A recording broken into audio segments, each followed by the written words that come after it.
Are you ready now, Maria? Yes.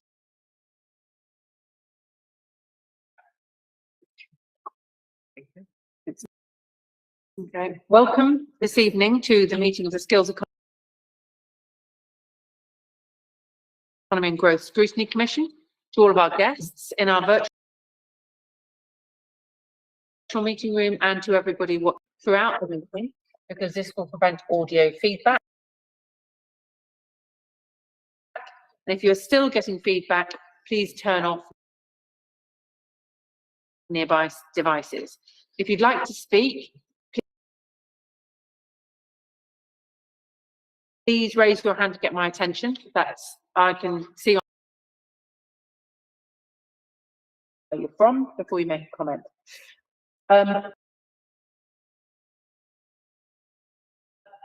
Just a reminder as well that the chat function is not to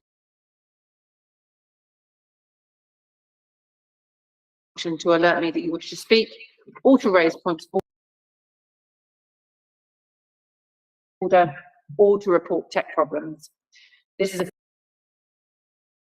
formal meeting of Hackney Council. Please note the press may lie. So I'm just going to just run through a few things about this evening's meeting. We will have introduction. Then the meat of the meeting will be the Cabinet question. Councillor Williams. We will be having two sessions. One that have a short conversation on the work programme for the rest of the administrative year, and then of course we will go to any other business. So this is for Councillor Williams's voice, which is not serving her as well as it normally would do this evening. So be abided by, unless there is something extraordinary to be shared. So introduction and apologies for absence. Deloff, we have none noted for lateness, and the rest of the commission is here. Officer apologies, none, and councillors in virtual attendance join virtually. Urgent items of order the business. Do we have any of those? Councillors? None. Good. No to declare. None. None? Great. Okay, well, let me get to the meeting. So, we would normally allow about 10 minutes. All right. I think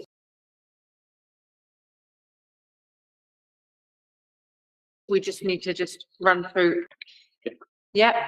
So I'm just going to bring you guys in.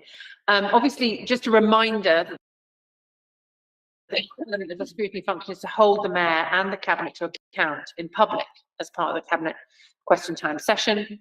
In the municipal year, the Commission holds a question time session with the Cabinet and senior officers to ask questions about performance and decision making within the Council related to their portfolio areas within the remit of Skills, Economy and Growth Scrutiny Commission.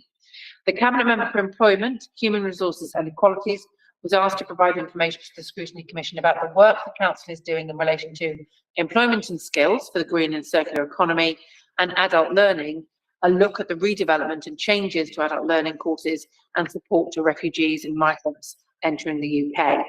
So the sessions will commence with a verbal update from the Cabinet Member in response to the questions sent in advance.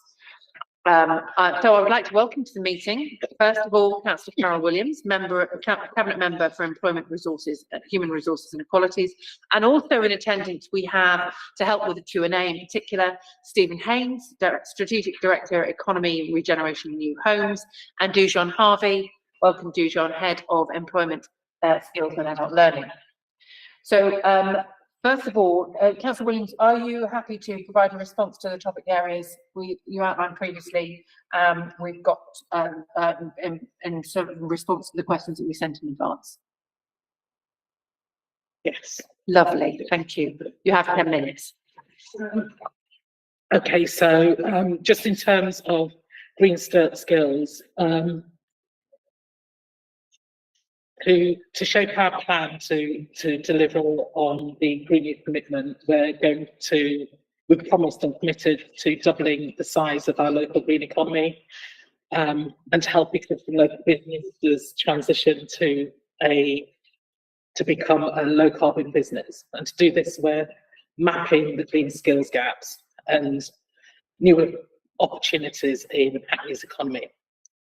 This work started last year, following the election, when we adopted our manifesto, and there has been a bit of a hiatus when we changed the head of employment skills and adult learning. So previously you would have met Andrew Monk at this Scrutiny Commission. Andrew Monk's no longer with the council, he's moved on to opportunities elsewhere.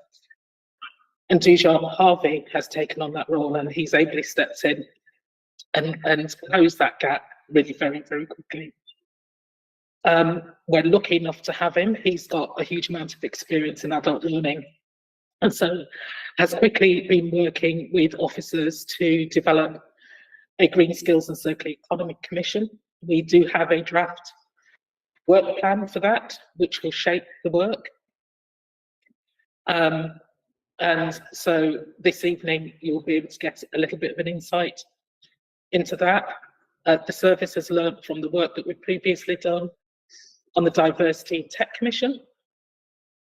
We've drawn on the expertise from across the council, and we're setting out an indicative timetable that needs to be undertaken.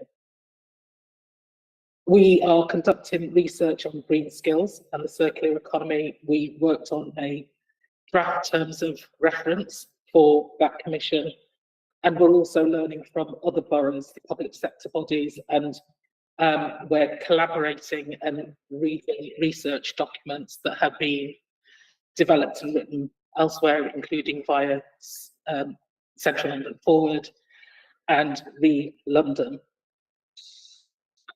On the work to support refugees and migrants, I can't stress how many times I say to people that I've never experienced a period like this in local government. I've been here for 20 years, and I've never experienced the council responding to so many crises.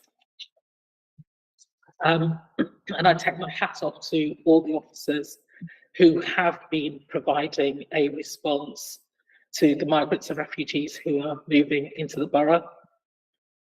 We've been at the forefront of providing a response, not only for the previous Syrian scheme, but the Afghan refugee scheme, and now the Homes for Ukraine and the Ukraine family scheme. We've been working across the council. Employment Skills have been working across the council, the services across the council to deliver ESOL classes and adult learning classes. The work initially sat with our policy and partnership team. They brought in adult social services, and they have been working with employment and skills and the adult learning team to deliver a number of events, to deliver drop-in events, employment and job training workshops, job fairs, both here in the borough and around central London. We've had a job fair in partnership with CFL, in partnership with Injus.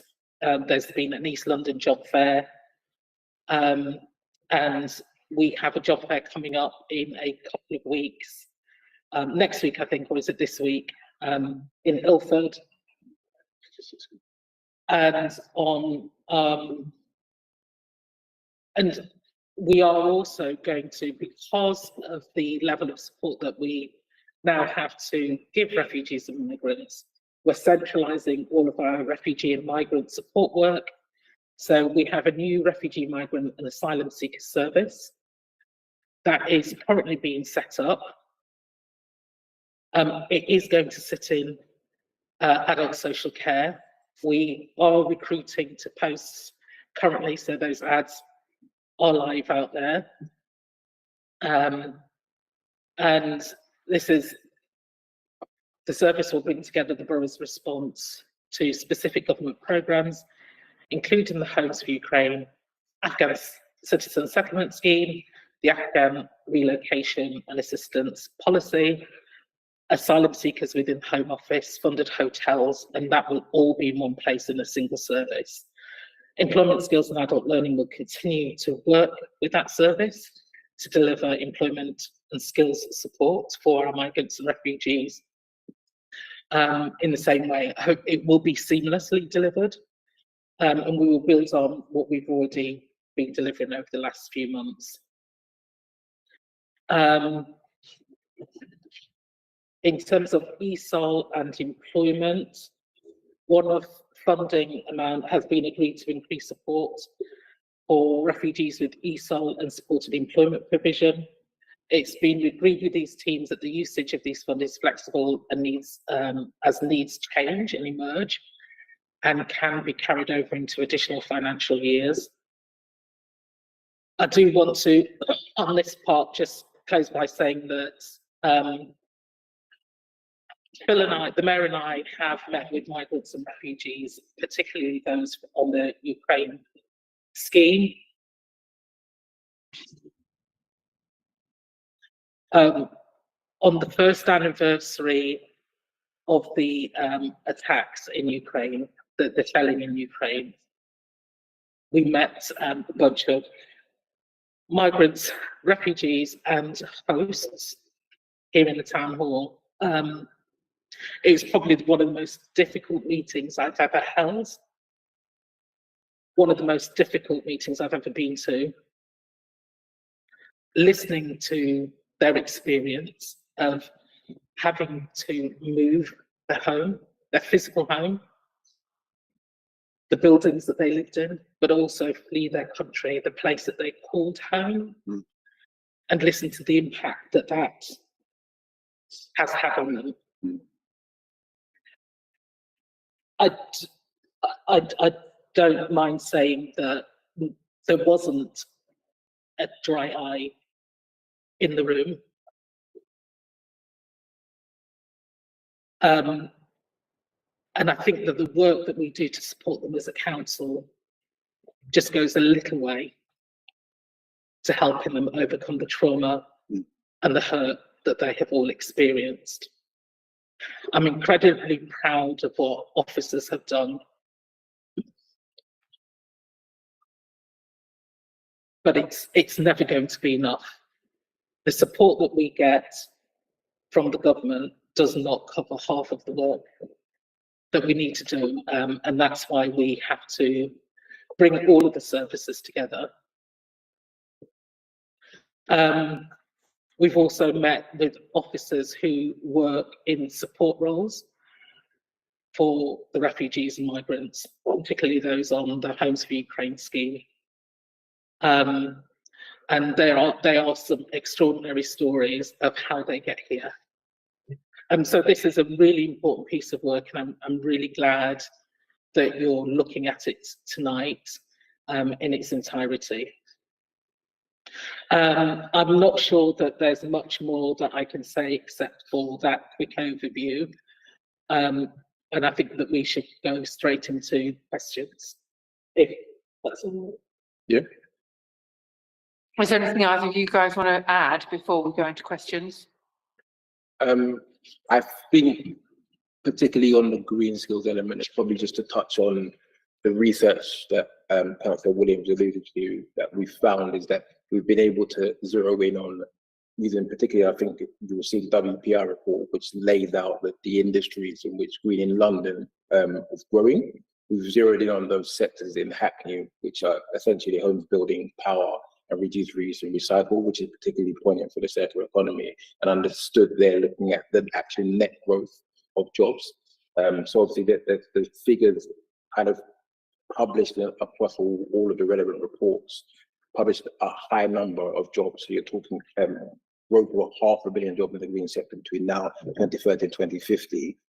But the net growth of those jobs is far lower. And that's where we're focusing our work, so that we make sure we're impactful, because a lot of jobs are going to be lost to green. It's then about the work that we then do across employment skills and adult learning to apply the skills. So it's just to kind of, again, just touch on that. We can get into it in the question, because there is some specific work which we're looking at doing around, green is still relatively abstract, but there is work available and skilled work available that we've started to do. And it's very much about actually, be fair, this kind of session, using this to kind of get scrutiny from you to help us build and develop the way that we're working moving forward. So that's what I've got at this stage. Thank you, Bijan. I think we probably want to get into that in this session. Stephen? Yeah, thanks, Chair. Just to add to that, in terms of further research, as you may recall from Michael's presentation at the last one before that, we've also commissioned Oxford Economics to do a more detailed Hackney sort of study, and I think there's some really interesting stuff coming through there. We're projected to have 2,000 odd green jobs by 2030, rising up to nearly 4,000 in 2050. But the point is that there's a skills gap in those sectors and those areas that we are looking to work across the services to fill, and I think that's relevant in terms of the provision we provide. Through the adult learning course stuff. So it's matching the need and the demand and the gaps that exist. And I'm sure we can come back to that a bit more but we've got quite a lot of further information that we can share after this meeting about the hack specific stuff as well that's coming through at the moment. It's in draft, but it sort of reinforces stuff you had already at the London-wide level. Thank you.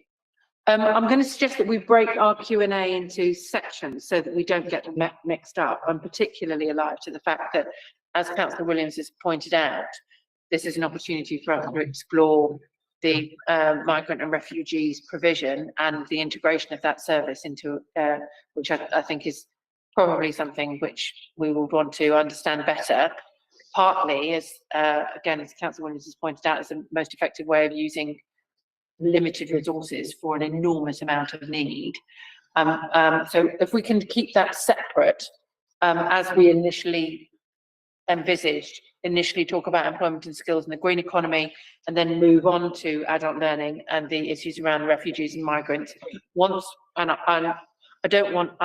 to keep a kind of balance in the meeting, that one does not dominate when we want to be able to allocate some time to the second. So since it's 7 now, I'm going to suggest we talk about employment and skills until 7:45 or until we run out of questions, and then we review before we go on to the next section. Does that seem reasonable to you guys?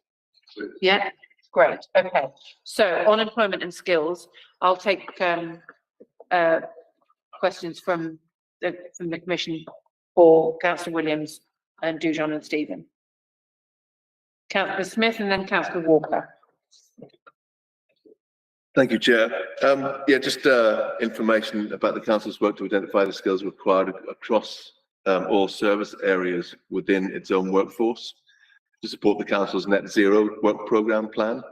Just a little bit of info on that. And if this information hasn't been collated, how does the Council plan to develop this knowledge to support the Council's net zero work programme? Councillor Walker, do you want to ask your question so that then Councillor Williams and then Dujon can come back? And then Councillor Cremery after that. Yeah, thank you. Thank you, Chair. And it's really kind of moving on from Gilbert's question. And it's really in relation to the sort of skills gap that we know we will be facing, and in relation to the kind of ambition and the target that we have by 2030 to, I think it was to double the size of the local green economy. So it would be good to find out more about, what are the plans being put in place now to ensure that we are tackling that skills gap, and who are the partners locally that we are working with to ensure that we hit those targets. Councillor Penry? Thank you. Yeah, and that's so following on around the skills gap too. And obviously the report is across London. But in terms of sort of Hackney, I think the South London Partnership have done a bit of a labour forecast around skills needed for retrofitting, which is obviously a huge thing in the future. And well now.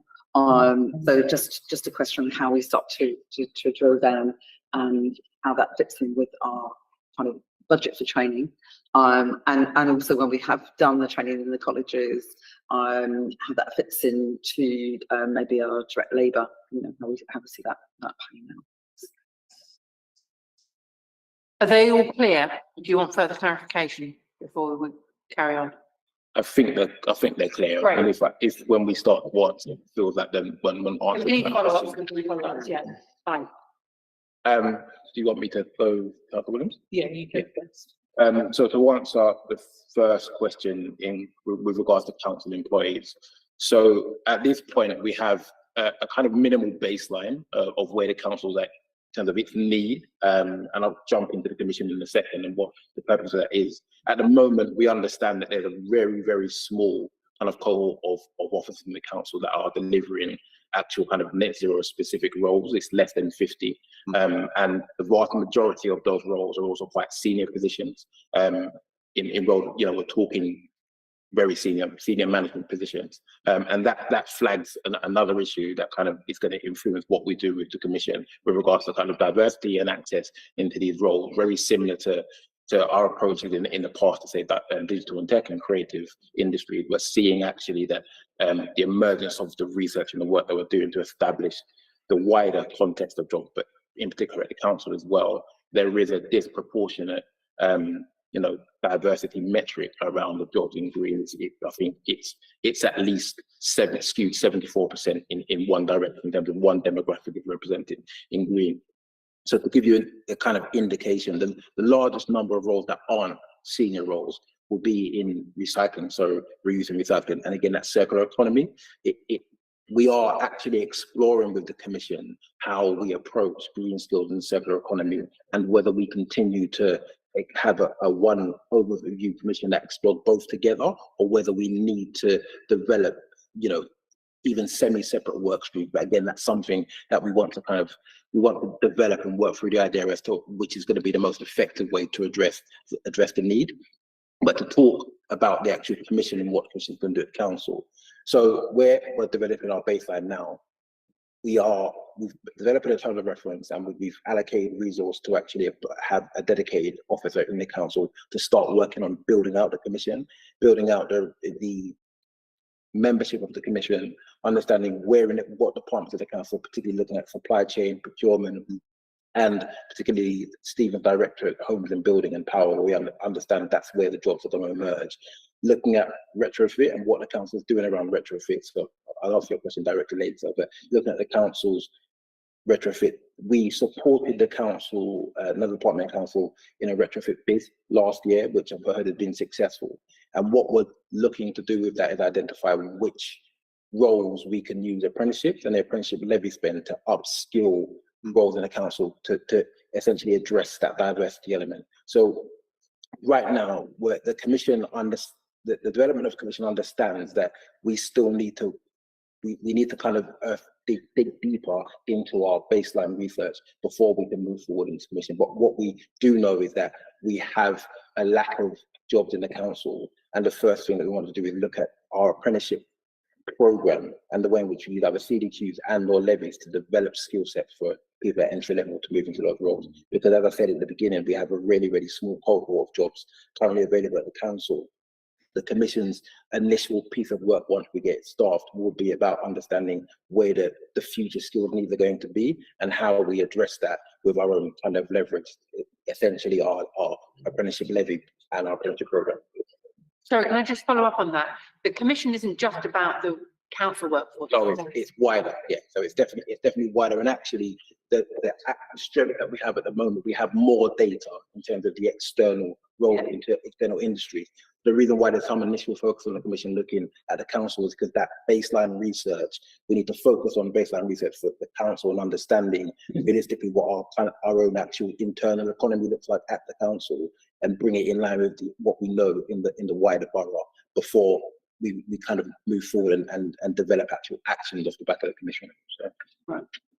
Can I just make one quick one? Just on the definition of green jobs. I mean, do we have a kind of working definition, or are we sort of are we using the one that's in the pack? You know, those jobs that facilitate meeting net zero and broader environmental goals. Is that roughly the definition that we use? Do we have a definition? So I think all of the reports come back suggest and have driven us towards working towards a mission-based definition, which is essentially about looking at roles that either contribute directly or support. And that's kind of circling back to where we got those three homes and building power and reuse circular economy. Essentially. If I keep trying to pronounce the R, I'm going to stumble over myself continuously. So that's where we can see that there's the directly homes and building and power, there's a direct contribution to net zero. And also in the why we've identified that in Hackney, there is enough opportunity in terms of growth of the economy, the businesses that are moving here for those purposes, and also within the council.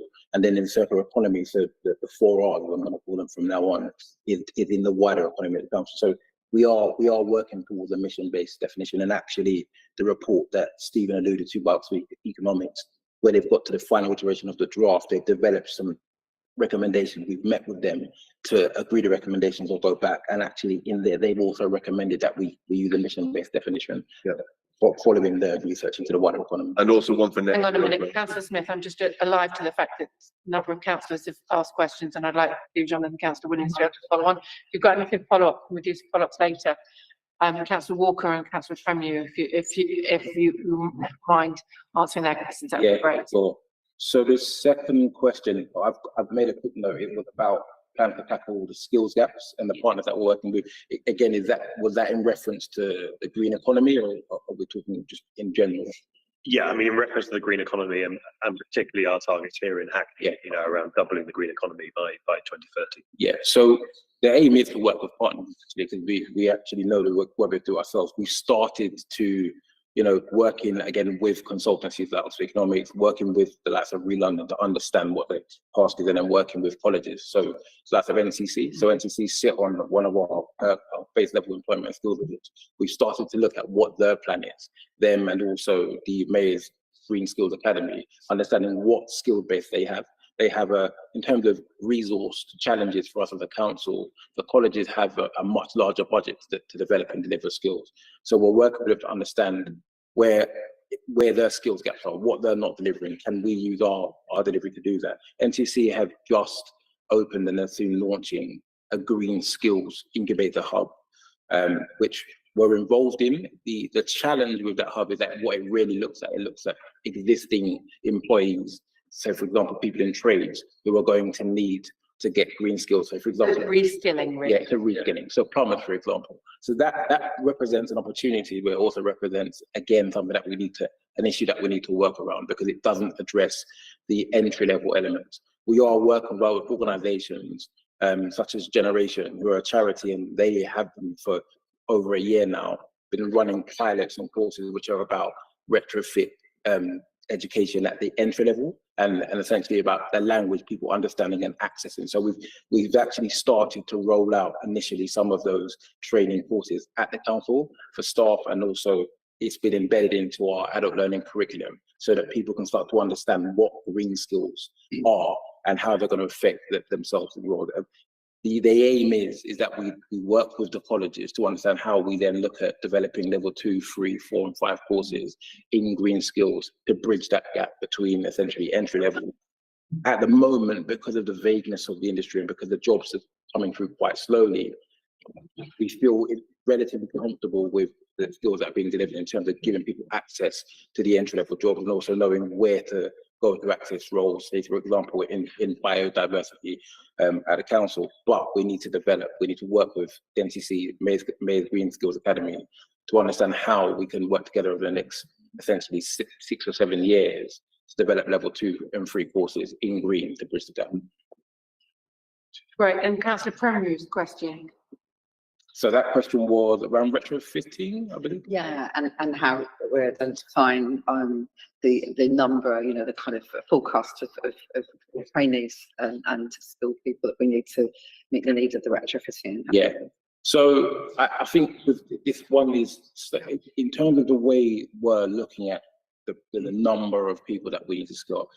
Right now, it's still very much incumbent on the research that we have from say, for example, WPI and GLA. They're telling us the number of roles that are going to be available. At the council itself, they're still developing their work streams across, you know, Stephen's directorate and others in our wider division around how many homes are going to be retrofitted and over what period of time. The challenges are that the actual budget, the cost for doing the retrofitting does not align with the available funding. So that's delaying us actually being in a position where we know specifically. But just to go back to what I mentioned, where we supported another area of the council with a bid for a fund around decarbonisation. Within that bid, what we did, we built in the potential opportunity to develop, say, 20 apprenticeships, which is specific apprenticeships looking at giving electricians and those trades individuals apprenticeships that build in green elements. So those 20 apprentices, upon completion of their apprenticeships, they will have green qualifications, which will be directly contributing to the actual retrofit pilots at the council. So this is probably one of those questions where actually we probably need to go away and come back with some actual detail once we can establish what that pilot looks like, because it's still, I believe the funding was only confirmed very recently. So to bottom out the pilot, what the actual metrics and outcomes and outputs are going to be from that. But I'm happy to go away and get that information and come back. That's really helpful. Now, Stephen? Yeah, just to sort of add a little bit to that, to all of that, in terms of Councillor Smith's question around what we're doing internally. I think Dujan was being a bit modest as well. In terms of what the service are also doing is a 12-month audit of skills within Ricardo's directorate. So, and that's not just about what the future looks like, it's about those carbon-intensive roles that require transition. So we're looking ahead, but we're looking at what we need to do now to shift. In terms of Councillor Walker's point around the skills gaps, what we know is that the future opportunities for Hackney lie in sort of three particular areas. One is low carbon services, so that's advisory, IT stuff. Another one is low carbon heat, which is the heat pump sort of piece. And then the third bit is energy efficiency. Now the challenge with that is that when it comes to low carbon services, we talked about MVQ sort of 1 to 3, this is 4+. Yeah. So what we need to be thinking about is that 2030 low carbon services world. How are we going to ensure that our provision throughout learning or whatever it might be, I'm thinking externally facing now, is able to meet that need. What we also know is that there are barriers for certain groups in Hackney that prevent them accessing these qualifications in the first place. So there are a myriad of different sort of factors here that we're trying to address. And then finally, in terms of Councillor Premier's question around retrofit, and actually relating back to what you were saying, Councillor Walker, about who we work with, there's a massive role here for RP, for registered providers, in terms of it isn't just our own stuff, but there's a big role here. And also in terms of our construction partners as well. So we're trying to plot all these different sort of avenues and making sure that we're thinking both about the future, the longer term future, but also just going back to the point about transition. There are lots of roles here that are going to require that transition. So what do we do internally to sort of support that? Sorry, Councillor. And some of what we want to do internally doesn't just sit with employment skills and adult learning. No. It's just in terms of the organisation. I'm not just talking about housing, but I'm also talking about HR as well, and the function of our HR role, Managing Director of HR, who started last month. So she's got very clear ideas about how now that we have a director, not just a head of service, who has strategic delivery for how we support our staff to develop the skills that are going to be needed for the future workforce. She is already building a plan and a vision for how we use our OD, our apprenticeship levy, and also focusing on some of those job fairs, which we have done elsewhere with other departments. And in terms of partnerships, it doesn't just sit with colleges, but it also sits with the Mayor of London Skills Board, which I sit on Central London Forward, which I chair as well. and then Skills for Leaders boards, which we attend. So strategically, we're also taking a London-wide view of this. It's not just about what we do here. No, I mean, we're very alive here at Skills Economy. I know it's your first time, Dujan, that there is no such thing as a sort of Hackney-only economy, right? We're part of a megacity in a very advanced industrial country, and and Brexit notwithstanding, we've got the global talent that we want to be attracting at the same time as making sure that our Hackney residents get absolutely the best opportunity they possibly can to be able to thrive here. So sometimes we might seem like we're talking just about the borders. Oh no, we don't want any jobs from the other side of Brick Lane or whatever. But no, we're not quite that very good. Any further questions, Councillor Narcross? Yeah, it's just a bit of a follow up on that point. So obviously, as Billington says, you know, a lot of this is across London. A lot of the jobs that are kind of listed in the GLA report will be for organisations and companies that work across London. In terms of partners, what kind of work's going on with the London boroughs in terms of what they're doing as well? Because I was looking at the kind of the figures of green jobs, and a lot of our neighbours are just a little bit ahead of us in some of these areas in terms of the amount of green jobs they have. Is there sort of learning and sharing going on between boroughs that you can talk about a bit? Did you want to mention anything about Central London Forward first? So Central London Forward has done a piece of work, and that was a little while ago. We've kind of moved on in terms of our agenda, but there's certainly a piece of work in terms of the 12 Central London CLF boroughs, based on, I want to say, which report was it? Sorry. Was it? It would have been the GLA economic report. I think so. Yeah. The WPI green skills. Yeah, it was across both. So it was across the WPI and the GLA economic report, both.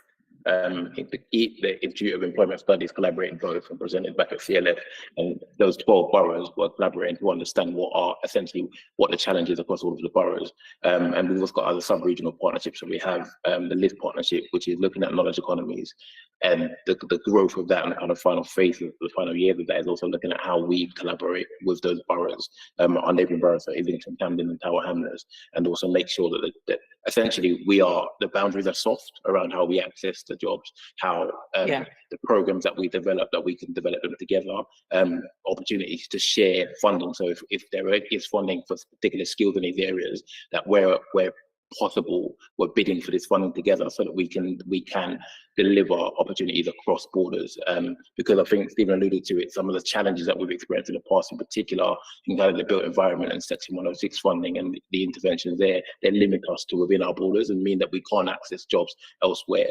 So we're working with the CLF and with our sub-regional partners to look at within reason, where essentially when we're going forward for bids and when we're developing and doing implementation phases, that we're building in essentially soft boundaries so we can share opportunities. Can I ask a question? It's sort of related to the point that Councillor Williams made about this isn't just about the colleges, but I suppose I've probably got supplementary about the colleges. How much can we use our procurement powers to put conditions on the people that we commission services from or procure services from, to ensure that they are not only delivering the standards that we want in the but also that they have got a skills program themselves for their own staff, so that we can be confident that what they deliver is the right standards for our businesses, our residents, whatever. Have we done further? Is that something that is being thought about at strategic, London level, borough level? What can we learn on that? I think we can certainly learn from what we've done in the past around the procurement strategy. We have implemented some of those. I'm not sure if I can go as far as saying conditions, but we have used our procurement strategy in the past to work with our supply chain on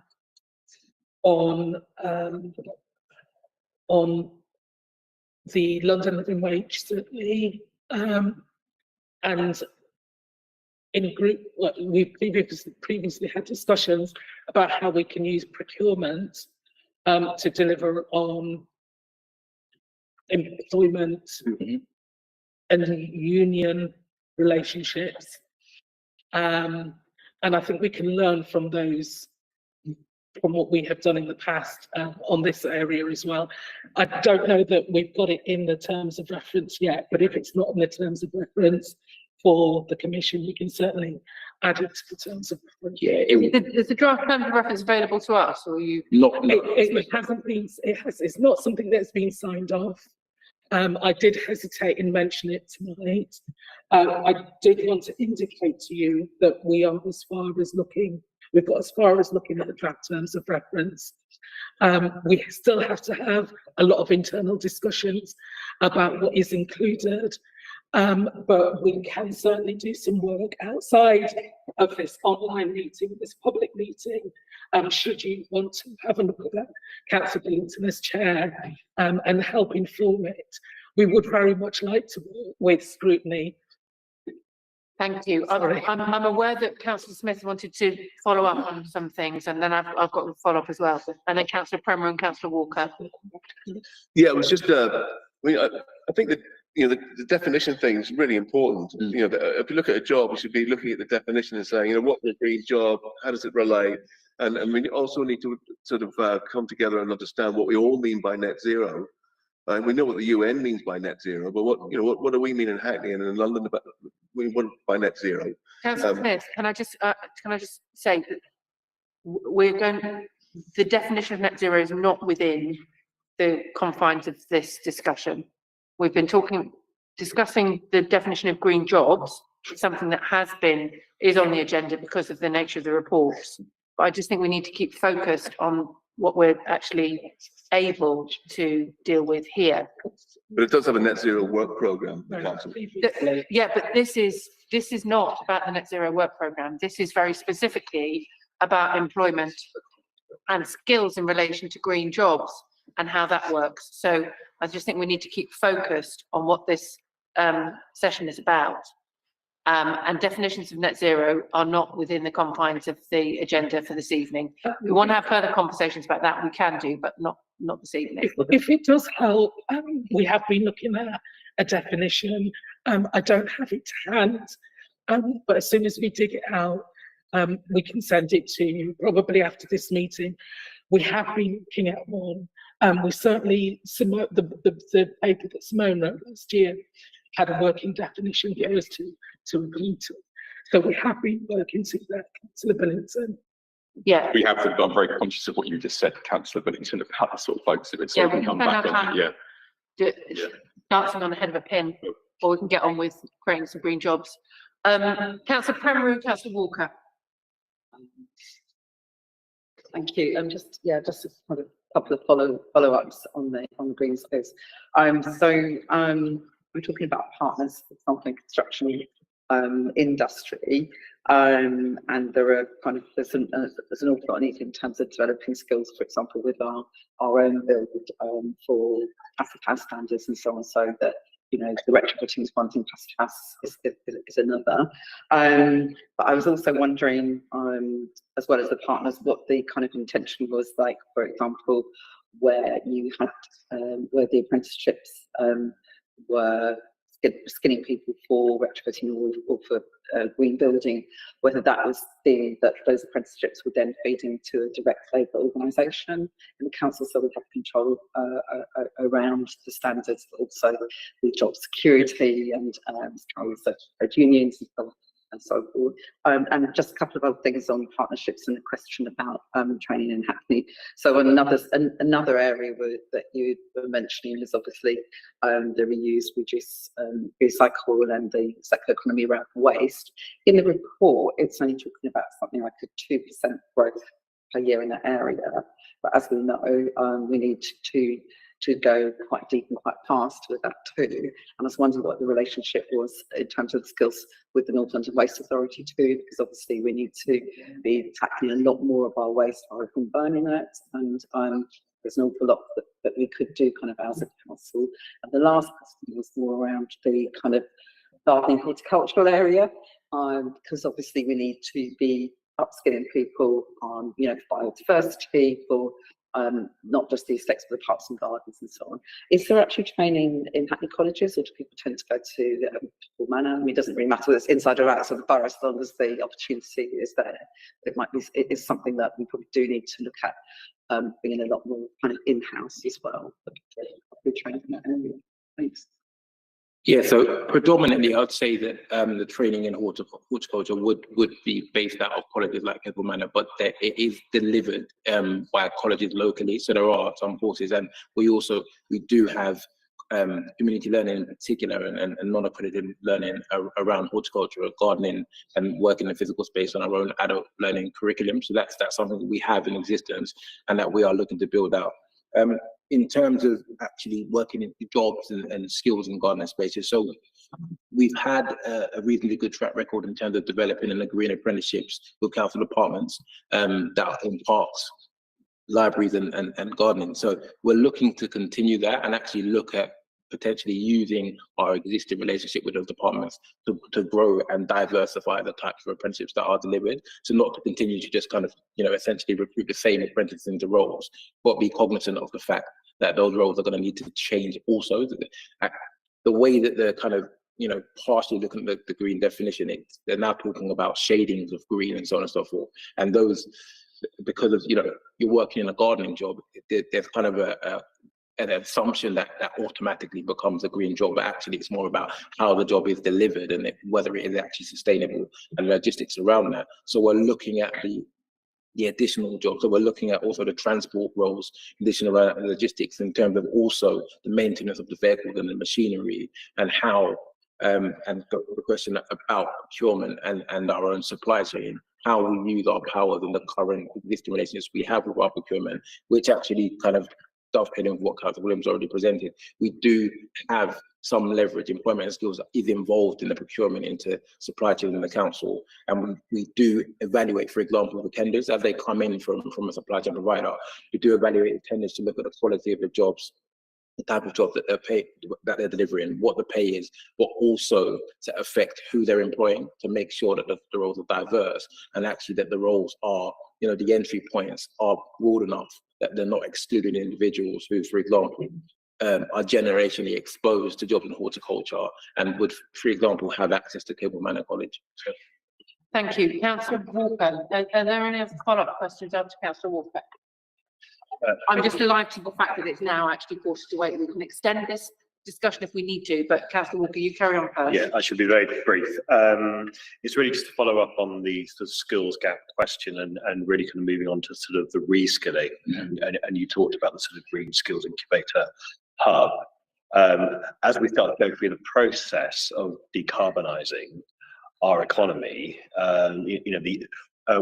what are the sort of plans going forward in terms of engagement, both with sort of business and particularly those employment sectors that are carbon intensive, to ensure that their workers are starting to get the right kind of training, education in place, so that we really are going to be able to sort of hit those targets around the green economy going forward. So we've always had good engagement. I say always, probably for the last 3 or 4 years, we've always had good engagement with businesses around the skills that they're going to need and the future workforce. And the vast majority of our employment skills delivery, and in particular our skills curriculum, which we'll get onto after this, is developed off the back of consultation with businesses constantly.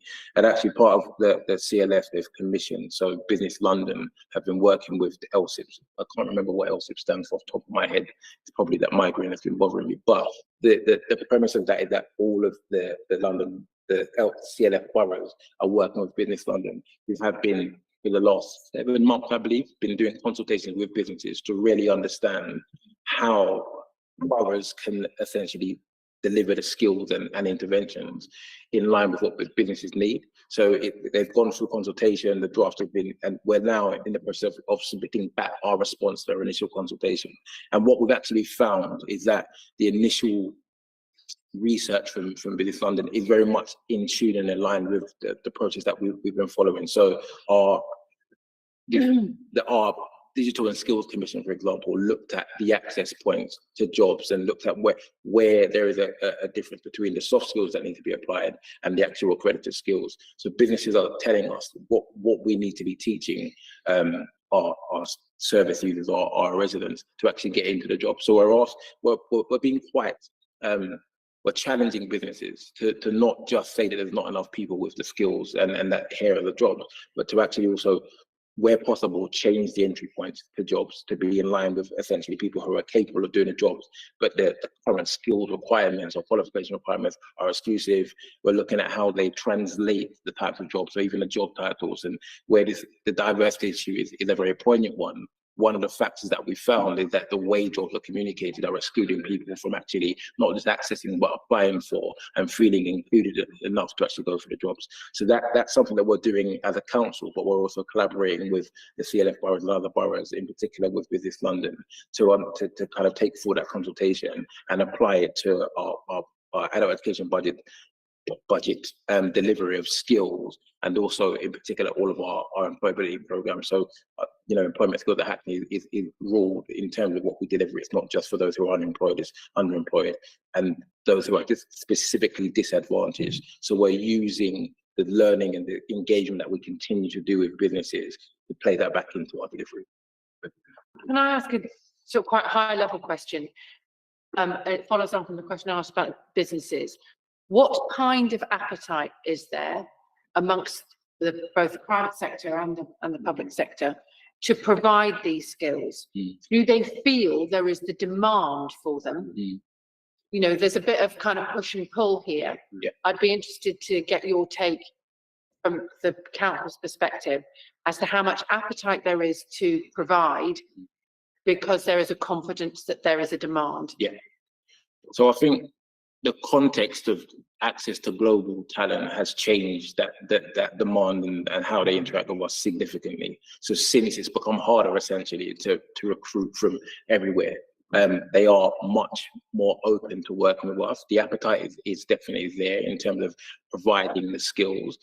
There is still a difficulty in kind of what that looks like. So businesses would communicate that they want to provide the skills, but don't necessarily know how to do that beyond the traditional ways in which they do them, and recruiting specifically from, say, for example, Russell Group universities that they themselves and their alumni went to. So we had an example of that last year, in which we specifically worked with an organization who had a track record of only taking interns from the Russell Group University that they went to. They were very open about that because that's all they knew. We developed a program with them to give them access to individuals from the borough who, essentially we worked with them to understand the skills that they needed, and then to reverse engineer that back into our program delivery, our work placement developments, to give them the opportunity to recruit individuals. So I think the appetite is improving, partially because of our approach to working with businesses. We're not working with businesses expecting them to do everything in order to get residents into their jobs. We're very open about the fact that the breadth of this team has been developed in order to work with a business and take away that learning from them and develop our skill delivery, our training delivery.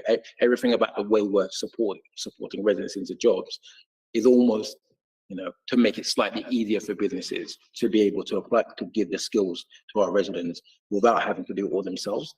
There's obviously a resource implication here. So businesses, there is definitely a demand. There's a skill shortage across the piece.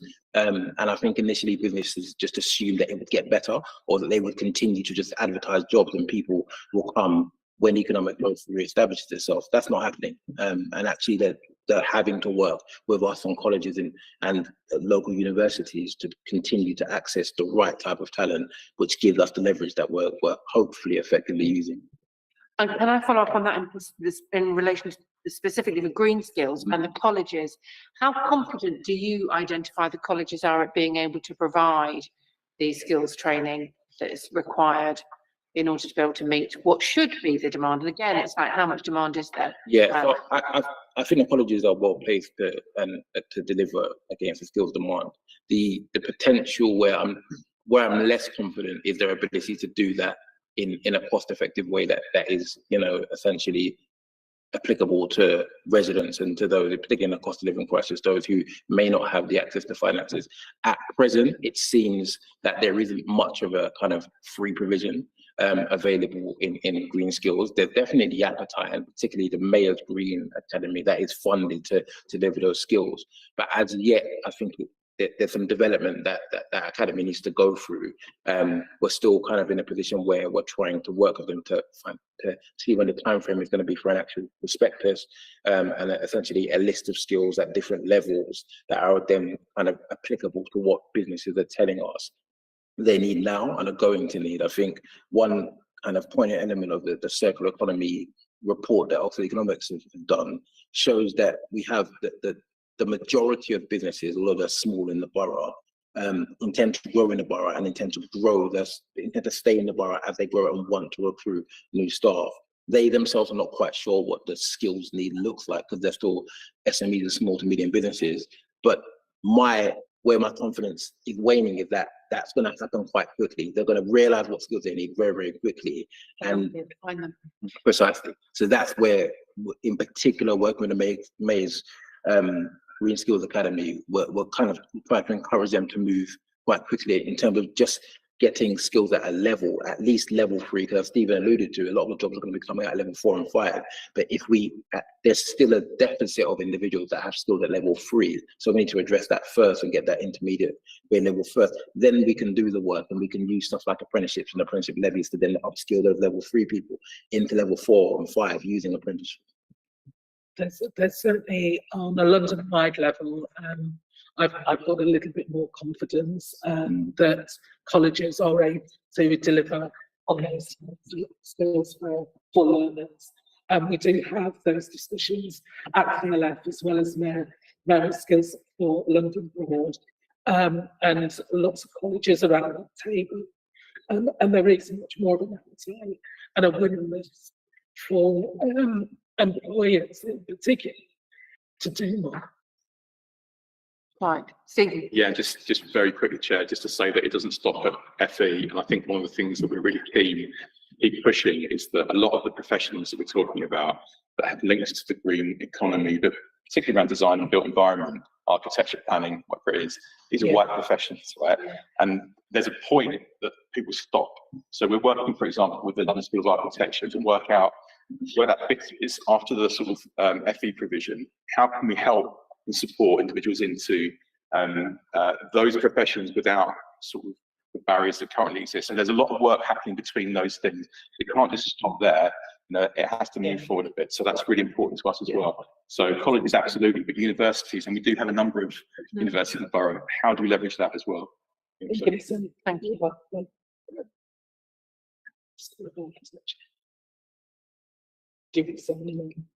I'm in hand of the chair. I think it's sort of, Councillor Williams was just referring to, we've got a joint piece of work with the London School of Architecture, which is another joint commission that we're partnering up with them on, which Dujon and I are quite heavily involved with Councillor Williams, and it's very much about what I've just described.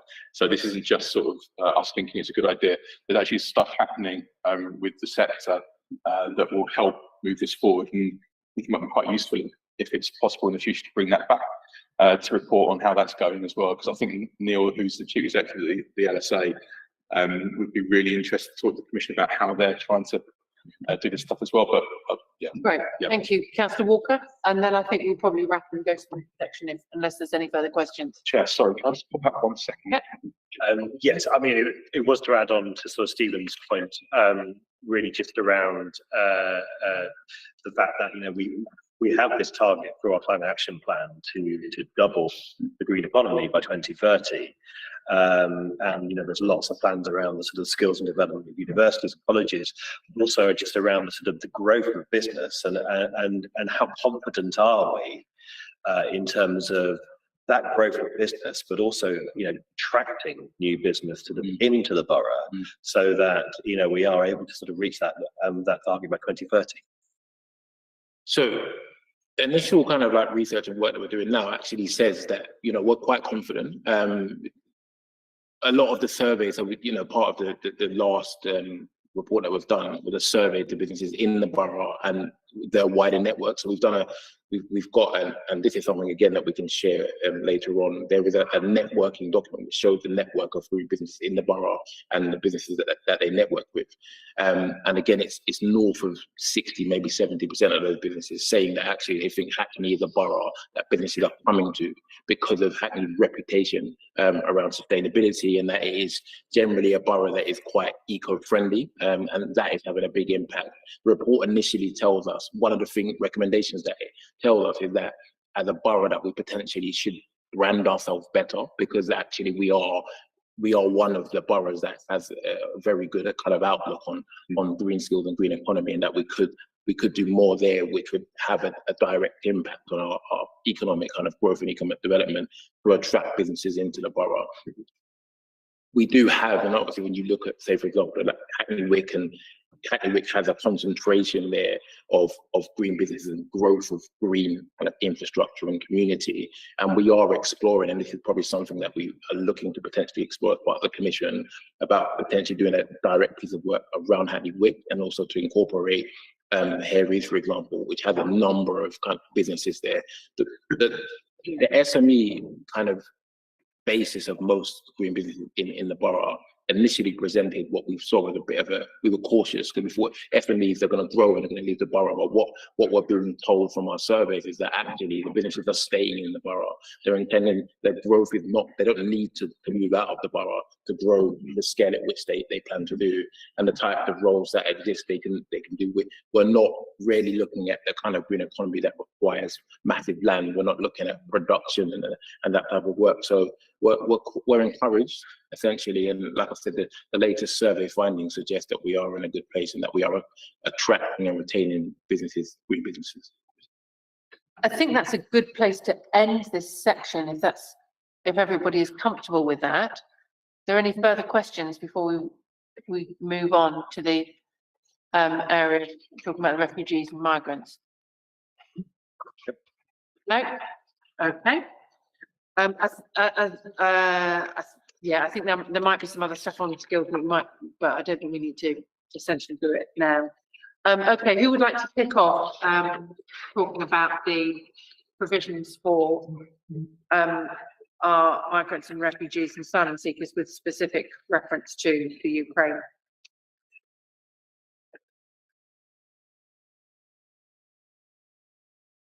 Can I ask a question, please, Carol?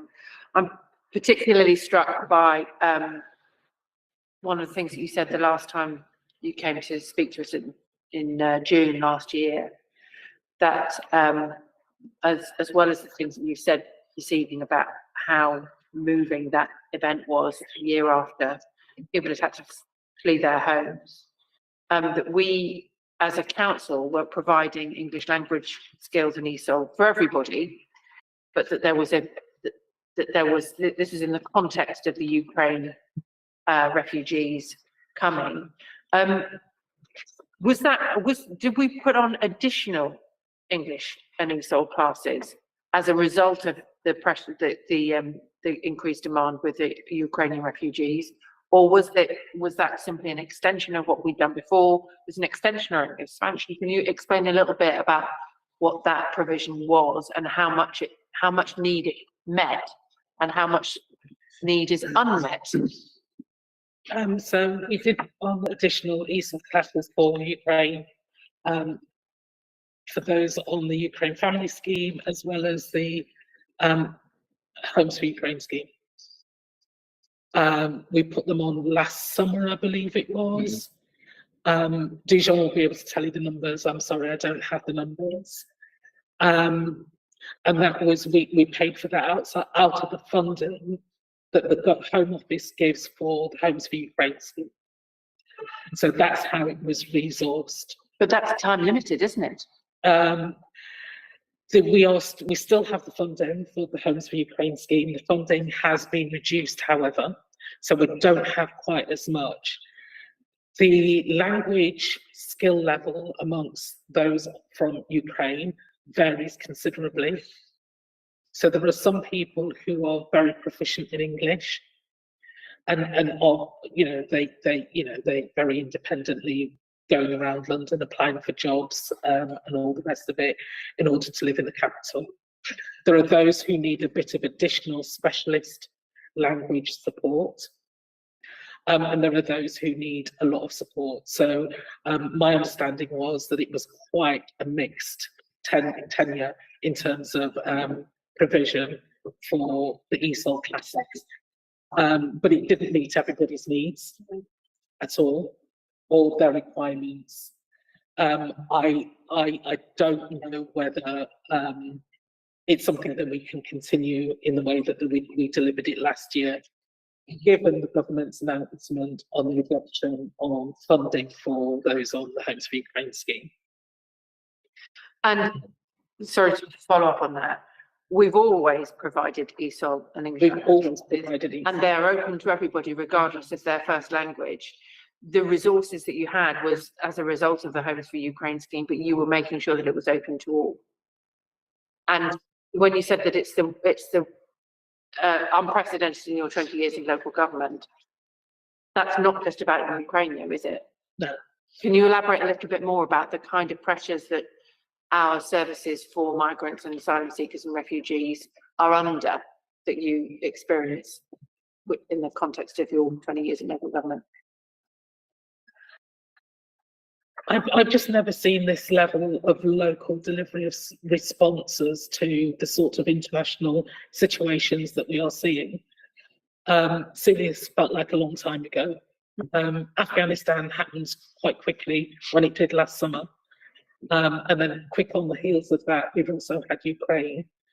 And then a few months ago, there was also the earthquakes in Turkey. So the mayor and I also made a call for the Home Office to respond to the need there, given the population here in the borough and across the capital as well.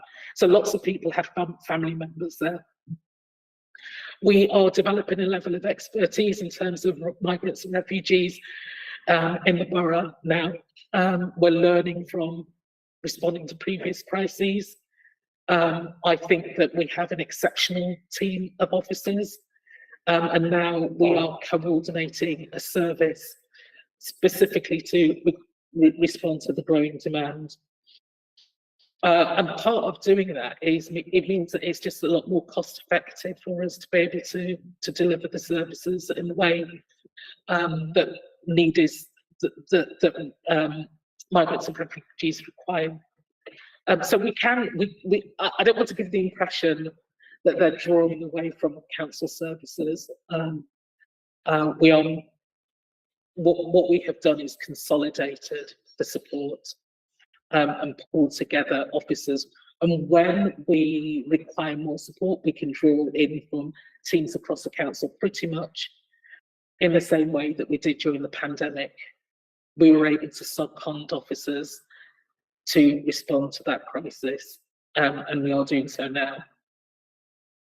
So the crises that we have responded to as council isn't just about what's happened on an international level, because of course we've had the pandemic as well, plus we've had Brexit and we've had a cyber attack. So in terms of the expertise within this council and officers' abilities to respond to crises, I don't know how long you've been here, Stephen. I've never seen anything like it.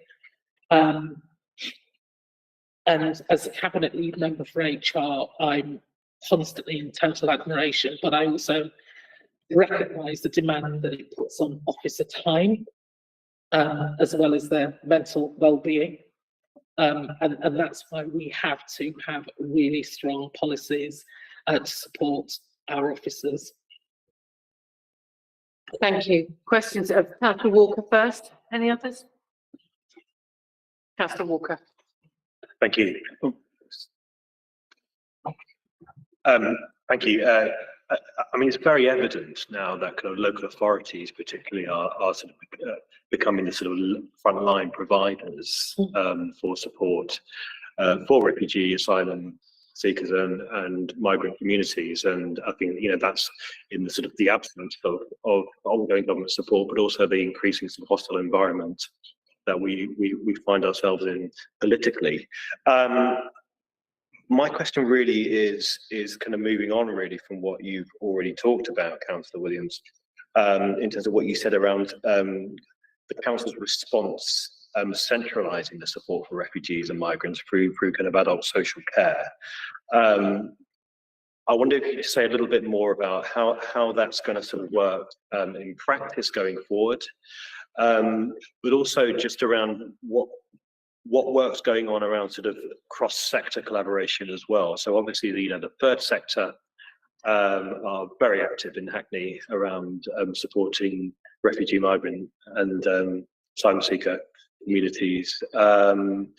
Also schools as well, they play obviously a very key frontline role as well. So I'm just wondering if you could just elaborate a little bit more about how that's going to sort of work in practice and some of the plans going forward on that.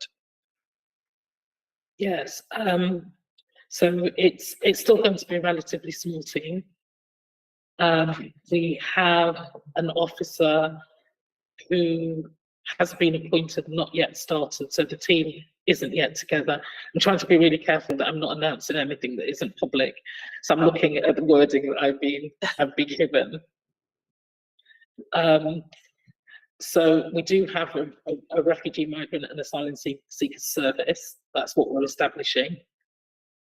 And the posts that we have are, it's really difficult to see this. One of them will be working with those living in Home Office funded hotels, and I'm just trying to find the name of the post rather than the individual who's doing it, and I can't see it. The program manager for asylum seekers, they start next week. And then we have another post. Sorry, can't find it. 100. But we have. Let me just say that we have been working across the voluntary sector. We have been working across the council.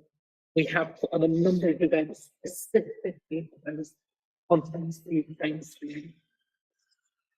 They have been in person to help people get jobs, sign up to libraries, get doctors, etc., transport, but also to connect with one another. We have had a number of online events for them, so moving from face-to-face, in-person events, because sometimes they just need a drop-in rather than everyone being in a single room, all the services they can then go and speak to. So there's a number of online events as well. The support officers work very, very closely with the community and voluntary sector. That's the only way that we can deliver it. And residents in the borough have volunteered their time and sometimes their homes as well, particularly in the Homes for Ukraine scheme. Residents haven't just volunteered their homes. Some residents have also, if they haven't had the space in their own home. Sorry, I'm just going to pause. If they haven't got the space in their own home,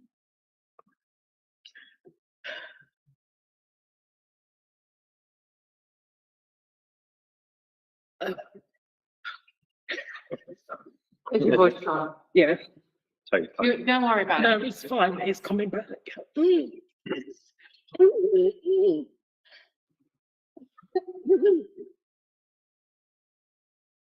had one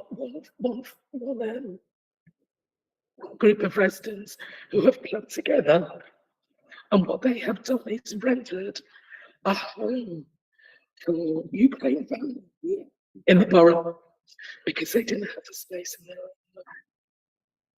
And that's done voluntarily. I'll stop with that. Okay, thank you. I appreciate that. Stephen. Yeah, just a bit more sort of context as well, Councillor Walker. So back in December, I think it was, the GLA opened applications for the London share of, really gets wrong, but I think it's a local authority housing fund of £126 million across, that's the London share, and that is looking to provide local authorities with range of different delivery models to how we respond to these sorts of local contexts. We're thinking about putting in a bid, so we can sort of talk more widely about that. But that's predominantly about housing. Yeah. But Can I just ask something specifically about how do you measure the impact of the effectiveness of your ESOL and English language support? in relation to the Well, in Ukrainian relation context particularly for these, when people's situations are so acute, and actually, if in a brutal economic sense, that's an untapped load of talent, right? Putting aside all of the kind of human issues of trauma and all of that, as untapped talent, how do we make sure that not only are those people being given purpose and so forth in order to be able to manage their trauma, but also that that they're able to contribute to the economy? How do we assess the effectiveness of our investment in that way? Yeah, I can take it. Yeah, it's relatively difficult. I think the kind of first way we've started to do it is to understand the number, literally in really crude senses, the number of refugees and migrants that have been identified in the borough. Then look at the number of those who are accessing, for example, our ESOL provisions, and at different levels, because Councillor Williams alluded to it earlier, that the diversity of need for language need there is vast, probably more so than we've seen in our general uptake of ESOL. It's linked to our employment provision. So we have, and we were working with the third sector in particular, because there are programs being delivered where they essentially are, they have specific programs that kind of even the local authorities' interventions that migrants, particularly Ukrainian migrants, are accessing. We are looking at the number of people who then are applying for jobs or are able to apply for jobs. Also, the number of, one of the metrics that we found has come out of our work is that young Ukrainian migrants in particular, the main thing that they're actually struggling with is getting access to higher education, because that is the main need. They want access to higher education as opposed to getting into jobs. So I think at this stage, I wouldn't be confident to say we've got the outputs from it to say, right, I can talk to the impact, but we understand how to develop those. Starting to identify your metrics. Starting to identify the metrics to do that. And we do have, I've got stats and data. We do have, we are actually in the process of, again, I don't want to announce anything, but in the process of provision, working with a third sector provider it will be a dovetailed program between ESOL provision and employment support, and it is looking at addressing some of the stuff that we've learned from the initial iterations and from CLF reports around the diversity of need for those moving into work. So, and then it's just working with partners. So, Councilman has alluded to the fact that a lot of the work, there's been a lot of jobs fairs and a lot of people clubbing together to make sure there's activity, and a lot of our time has gone into being at those jobs fairs and basically not just giving people the information, but understanding there and getting people on board so we can see the real breadth of the issue and start to essentially record it. Councillor Williams. I was going to say that it's actually really distressing. Yeah. One of the things that I was going to say was that not everybody over here on the family visa or the Homes for Ukraine scheme are looking for jobs here. No. Some of them still have jobs, so they are working across, they're working here, they're here, but they still have a job in Ukraine, so they're working remotely. Yeah, good point. Sorry, Go Chair, on. just a last follow-up, a couple of kind of specific metrics that we will start to record are things around how many people are able to get jobs using their existing qualifications from abroad.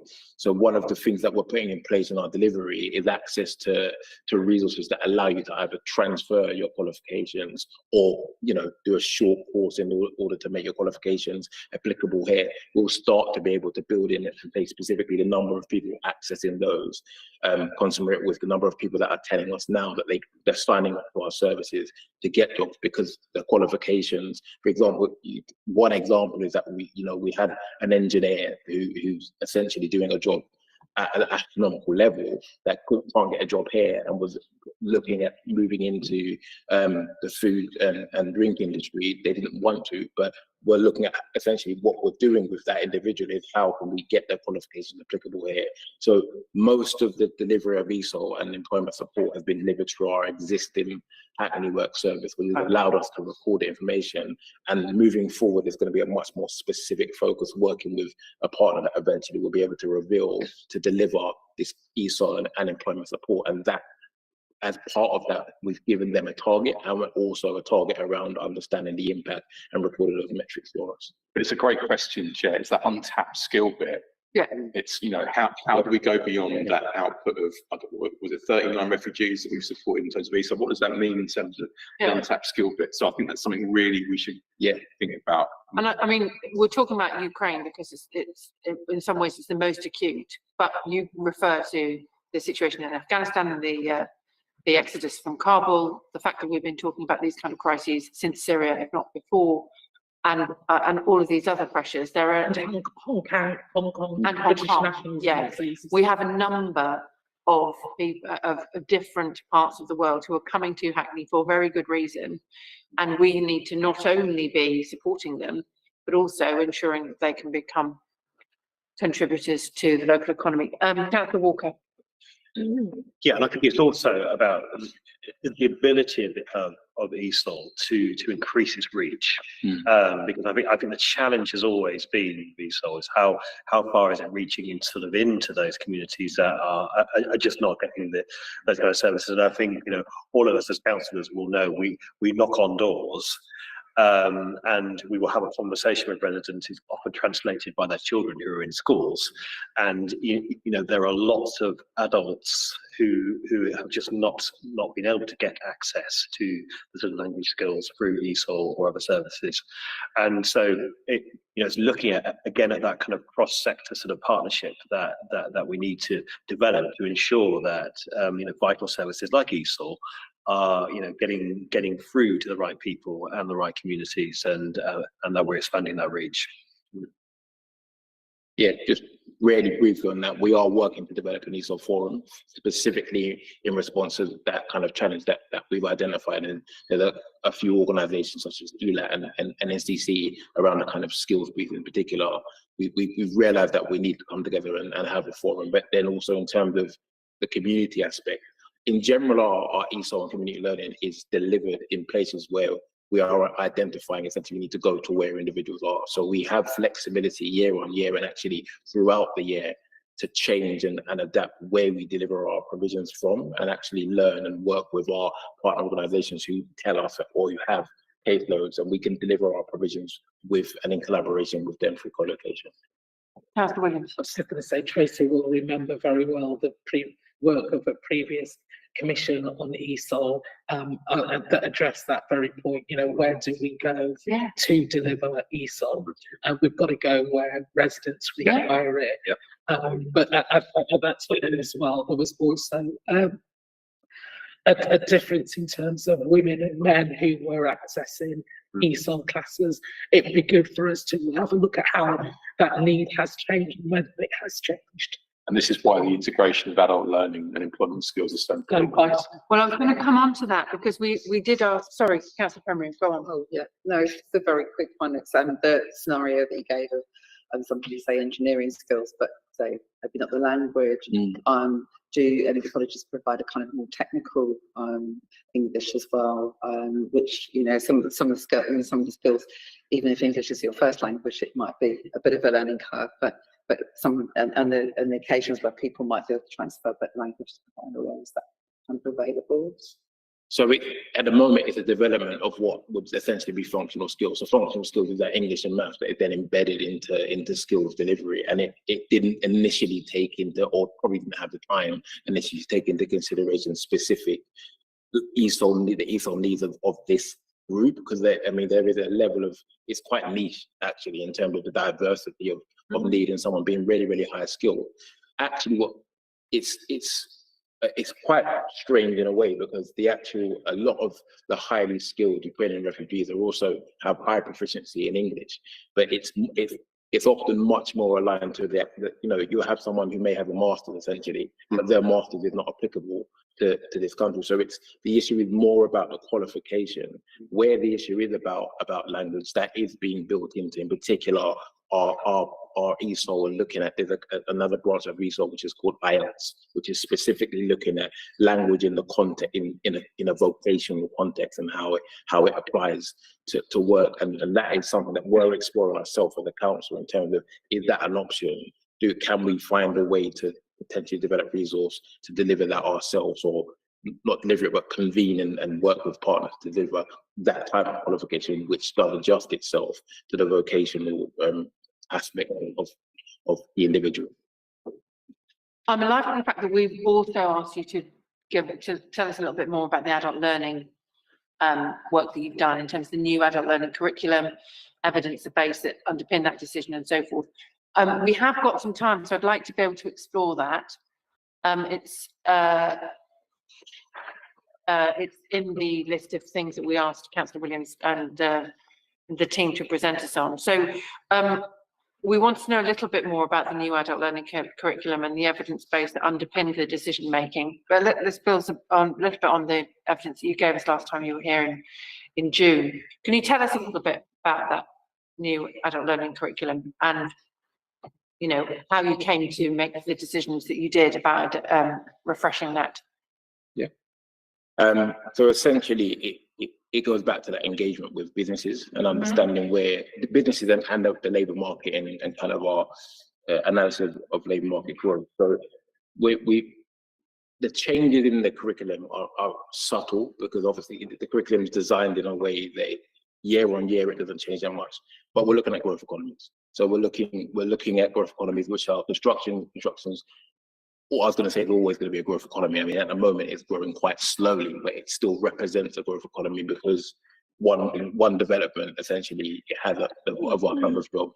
Construction, health and social care, the aspects that are where there is a slightly bigger element of our portfolio is around green skills. So where I mentioned before, those entry level elements to green skills and the community led aspects of green skills, and then finance and business. So business in particular, we've developed our curriculum to dovetail with our employment and skills provision, but to offer stuff around entrepreneurship and self-employment, and courses essentially for sole traders, and that has come off the back of work that we've done sub-regionally. So we've seen that there is a gap in that provision, and actually off the back of the pandemic, and actually we've realised that in particular those who have disabilities, you know, working virtually has allowed, you know, it reduced that gap in terms of inequality of access to jobs. But what has emerged from that is actually self-employment is a great desire of our younger generation in the borough, single parents in particular, in which we have a high proportion in the borough. So we've looked to essentially grow that element of our curriculum area so that we can more healthily support them to be sole traders, essentially, starting their own businesses. Precisely, yeah. So we've deliberately put those elements into our curriculum this year, and we've also looked at those. We've looked at courses that had slightly lower uptake, and not necessarily taking them off the table, but looked at them in kind of intersectionally with some areas around gender uptake as well. So we've had a historic lower percentage of male residents uptake in our adult learning courses. So looking at the jobs that are in London and the type of roles, say for example in finance and business, we've looked to put more of those courses into our curriculum, because we've understood that, you know, the male, those who identify as males who are not accessing our courses, have told us through our learner survey they would like to do those that they would like to do those types of courses. So we are required to, and do anyway, learner survey. So when we run courses, we have surveys where we ask our existing learners what they, you know, what stood about our courses, what isn't so good, and also what to do differently. And in the employment skills side of the service, we do a lot of work to understand when people are coming onto, you know, our employment and skills service to access jobs. We use that information to tell us what jobs are people trying to get into, and where they're not getting into those jobs, what are the skills that they're lacking, and playing that back and reverse engineering it into our curriculum planning moving forward. So that, and as I mentioned before, it's always going to be done in collaboration with the colleges and higher education, so that we can make sure we're building a pathway into higher education courses. And we have an MOU, for example, with London Metropolitan University, which has had a couple of years now. They feed into our knowledge base around the skill delivery that we need to have in order to give people the opportunity to access undergraduate courses, and also especially our community learning is about how people access courses, postgraduates, how they access courses. We're looking to implement some specific work around digital and creative roles because of the growth of the economy in the borough, but also because there's a lack of diversity. But those graduates are disproportionately not accessing the roles in creative. And actually part of that is because they don't have access.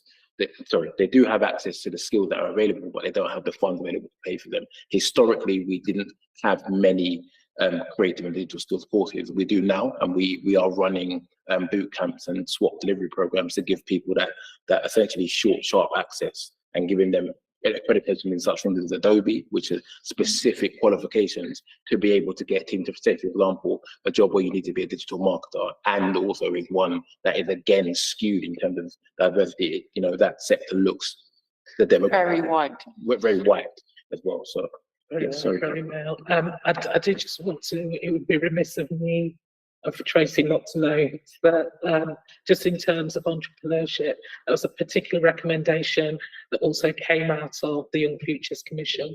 So there was a lot of work that was put into what are the opportunities that young people want in the borough, and entrepreneurship was one of the requirements.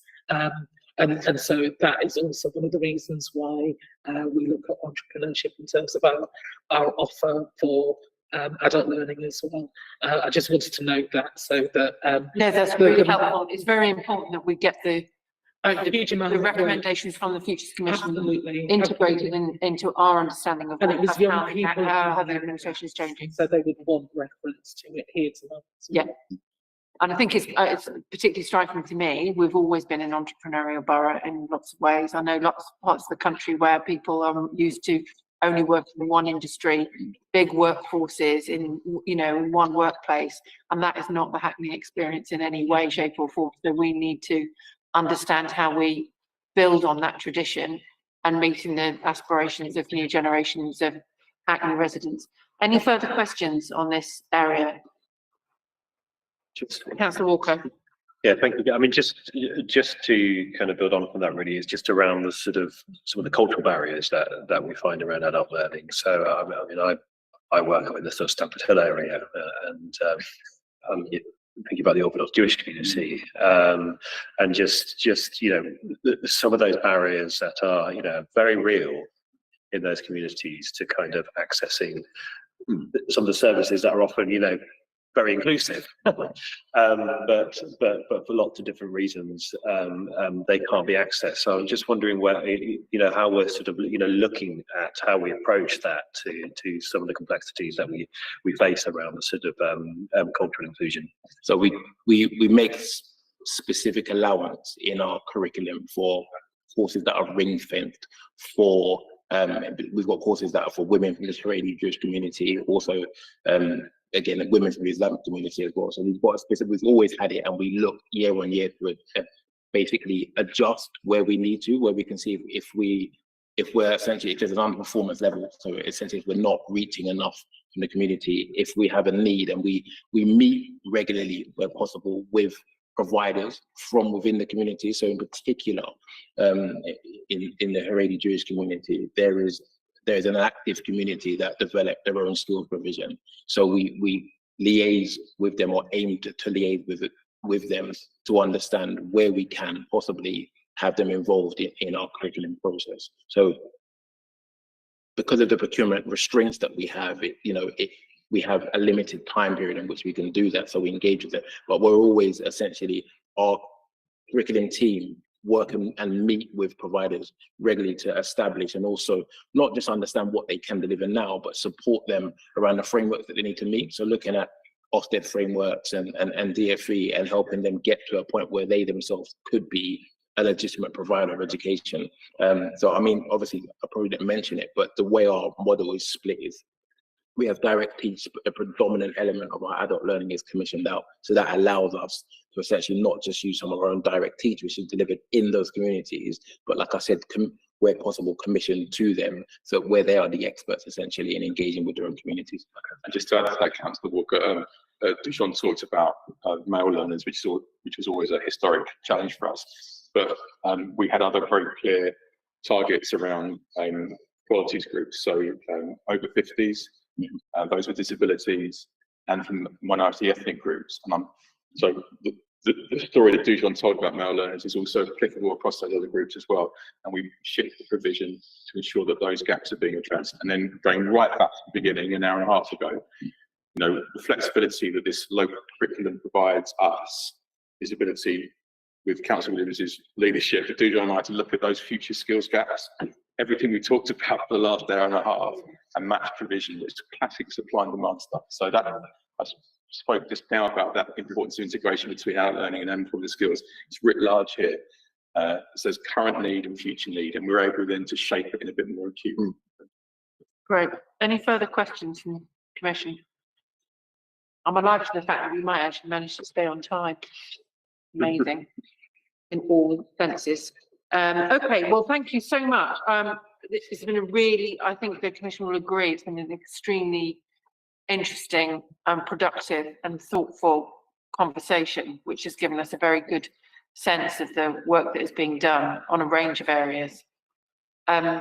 If we do have anything specifically that we need to follow up on, we will do, but it feels like we may well want to come back or ask you to come back when you've got, whether you've got interim findings from the Green Skills Commission. I'm very happy to help you on. I think we should do a piece of co-production on that piece of work. So we can look at ways of doing it outside of this commission. Yeah, sorry, outside of the outside of the public meeting, but also when we get an interim report publicly, perhaps on the Green Skills Commission, when you've got some initial findings. But we're very happy to do some co-production on membership of the commission as well as the terms of reference and where we can go with that. Just like to thank you all again for your thoughtful contributions to this discussion and your hard work in increasing the employability. I'm just like, yeah, great. Dujon, thank you for being here. It's really great. It's really great to see you and to hear from you about all the things that are going on. You're very happy to stay. You're very welcome to stay, but we're just going to crack on and do our little bits of admin towards the end of the meeting. Minutes of the previous meeting. Yeah, Thank you.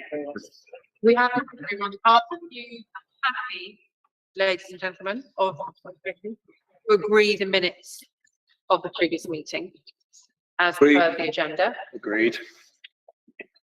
No queries on them? That's good. Then we have the work programme. We have got some proposed items here, right? Yeah.